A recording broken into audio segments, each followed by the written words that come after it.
शिराळा मतदारसंघातील कापरी ते बावची रस्त्यापर्यंतच्या कामांची पाहणी आमदार देशमुख यांनी केली। यावेळी त्यांनी गावनिहाय भेटी देऊन नागरिकांच्या तक्रारी आणि अडचणी जाणून घेतल्या।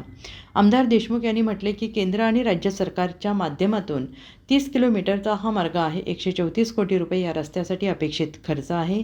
रस्त्याच्या कामाबाबत लोकांच्या तक्रारी वाढत आहेत। यासंबंधी अधिकाऱ्यांना सूचना दिल्या आहेत। यावेळी कापरी, कारवे, लाडेगाव, ऐतवडे, बुद्रुक फाटा, वशी, इटकरे, एडे निपाणी या गावात आमदार सत्यजित देशमुख यांनी ग्रामस्थांबरोबर चर्चा करून पाहणी केली।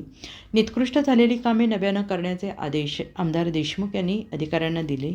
तसेच रस्त्याच्या दोन्ही बाजूला RCC गटार बांधण्यात येणार आहेत, त्याच्याही तक्रारी वाढत आहेत, त्या सोडवण्याच्या सूचना दिल्या आहेत। यावेळी महाराष्ट्र रस्ते विकास महामंडळाचे कार्यकारी अभियंता अनिल सागर, हनुमंतराव पाटील, जयराज पाटील, अशोक पाटील, BG पाटील, आनंदराव पाटील, तेजस्विनी पाटील, कृष्णा पाटील, उल्हास पाटील, सत्यजित पाटील आदी पदाधिकारी आणि ग्रामस्थ उपस्थित होते। दिवसभरातील घडामोडींचा आढावा घेण्यासाठी पाहत रहा N24 मराठी न्यूज चॅनल।